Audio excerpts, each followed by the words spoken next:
What is going on, guys? Welcome to this Python tutorial series for intermediates. In today's episode, we're going to talk about a concept which is actually not that intermediate. It's actually quite fundamental, but we haven't talked about it yet. The topic is called recursion. So recursion is basically the principle or the technique of a function calling itself. So when we have a function, my function, or f1, and this function in some way calls itself. So in the code of f1, you see the calling of f1.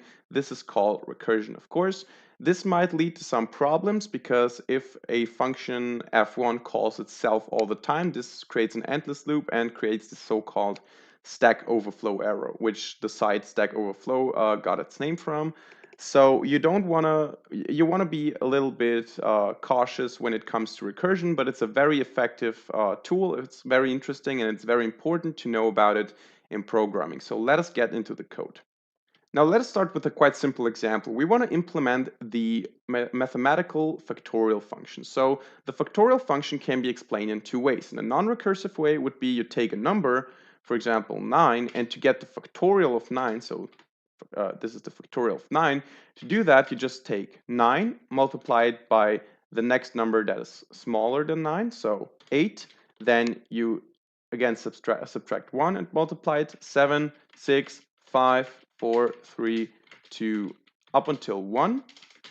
And this would be the factorial value. So the result of this multiplication would be the factorial value. And this would be a non-recursive way of defining what factorial is.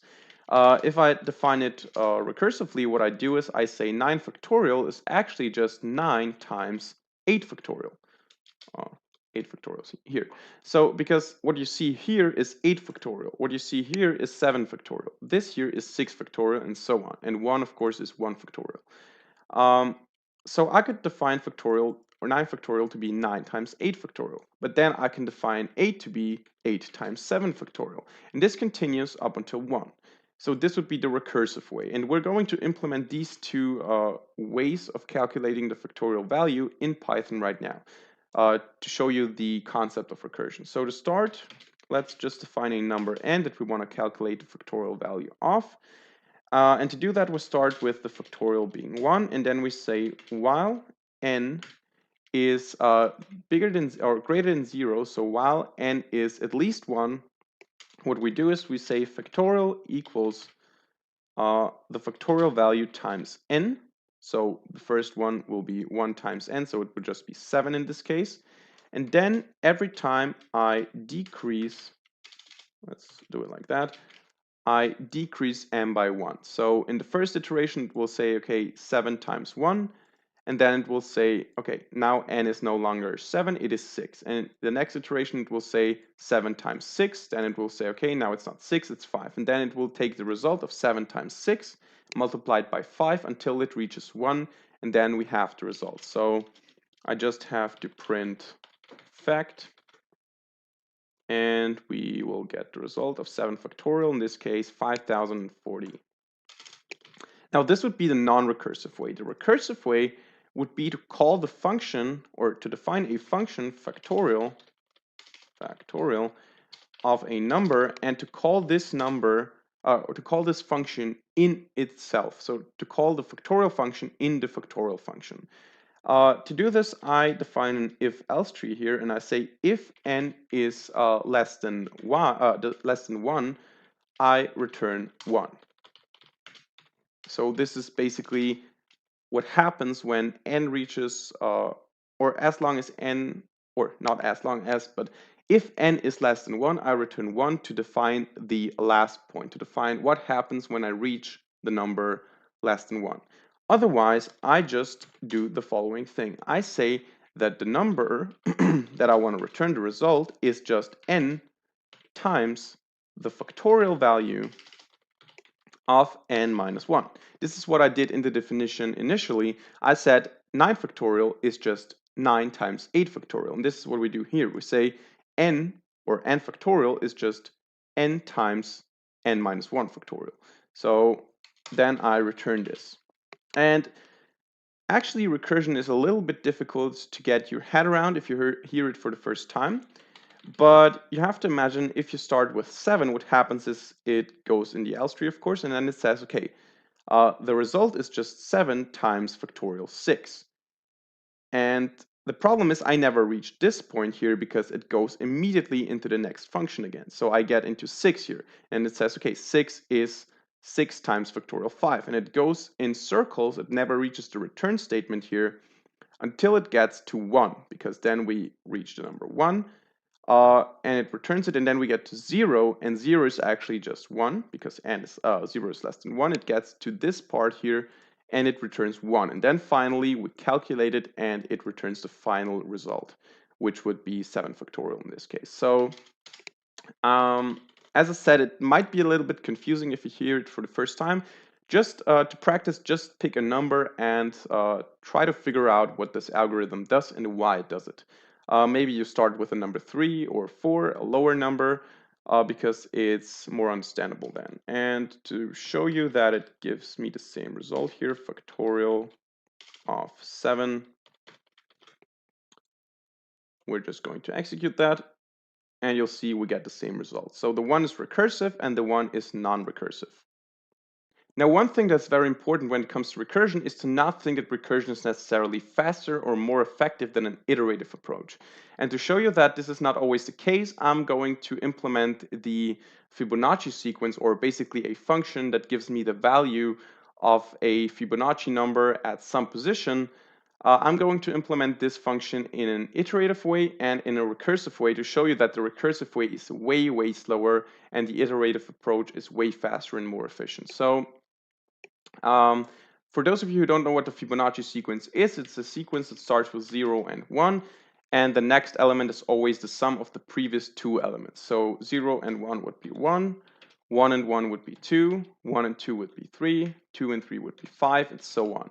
And we want to have a function that tells us what is the value of the number at position 136, for example. And to do this in an iterative way, I just say def Fibonacci, and then I say A and B have the initial values of 0 and 1, so I say A is 0, B is 1, and then what I do is for x in range n, I say A, B equals B, A plus B. So what I'm doing here is I'm assigning the old value of B to the new value of A. And I'm assigning the sum of A and B to B. So imagine I have 1 and 2 here. 1 would be A, B would be 2, and now I say, okay, A is now the 2, and B becomes 1 plus 2, so 3. And now I would have a new A and a new B here. This is what we basically do. And then I say return A. So now I just print Fibonacci of 2, for example, and it will give me the Fibonacci number at the index 2. So in this case, Fibonacci is not defined. Fibonacci. Of course I have a double N here instead of a double C. Okay, so 1 would be the value. 1 would be the Fibonacci number at the position 2, because it starts with 0 and 1. Index 3 would be, or position 3 would be a 2, because that is the third number in the Fibonacci sequence. So it would be 0, 1, 1, 2. And as you can see, I say 3, but it's actually position 4 because I'm referring to the index 3, so it's position 4. If I want to change that, I might do it like that. I think this should work. So n minus 1. Or actually, I don't think that this makes a... Oh, it makes a difference, yeah. So because now it's always minus 1. So in this case, it says position 3 is 1. Before that, it says, or it said that the index 3 is 2, which both is right, but if I'm interested in the position, it's better that way. Now, to do this in a recursive way is a little bit different and not that effective, because in a recursive way, I would have to say Fibonacci 2, I'm going to say right now. Again, I wrote it wrong, Fibonacci 2. And in this case, I just have to specify the rule, what happens if Fibonacci is, or if the number is less or equal to 1. So I'm saying if n is less or equal to 1, just return a 1. or basically just return n, because if it's 0, return 0. If it's 1, return 1. And in all other cases, what I do is I say return the Fibonacci number of n minus 1 plus the Fibonacci number of n minus 2.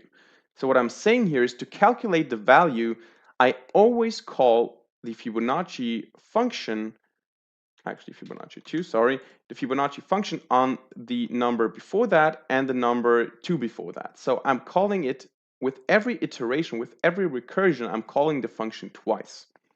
And you'll see that it still works, but I think it will give me a different result for the same input because it does the same thing with the index and the position. But let's just see.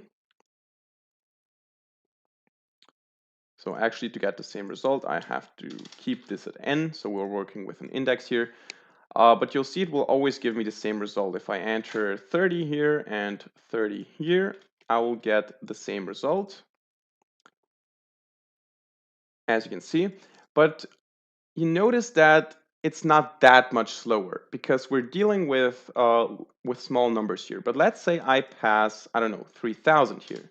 If I pass 3,000, the first function will be quite fast and calculate the value, and the second one will take forever. If I run this, you'll see I get the result here, and I get a recursion error, which is actually called stack overflow error in other languages, because I use too many recursions. So let's pick a smaller number of 1,000 to see the difference. And you'll see that I get the number here. And the other one, the recursive method, still works on the calculations. The problem is that with every time I call two functions, so in the first recursion, I called two functions. Then both these two functions call two functions. So now we have 4, then we have 8, then we have 16, 32, and so on. So it's an exponential runtime complexity. It takes forever, basically. So recursion is not always smarter, but it can be. So take care of that and think about if recursion makes sense in this case or not. So that's basically it about recursion. I hope you understood something. I hope you learned something. I hope these two examples helped you to understand how recursion works and why it's useful. So thank you very much for watching, and hit the like button if you like this video. Subscribe to this channel if you want to see more. Feel free to ask questions and give feedback in the comment sections down below. And thank you very much for watching. See you in the next video. Bye.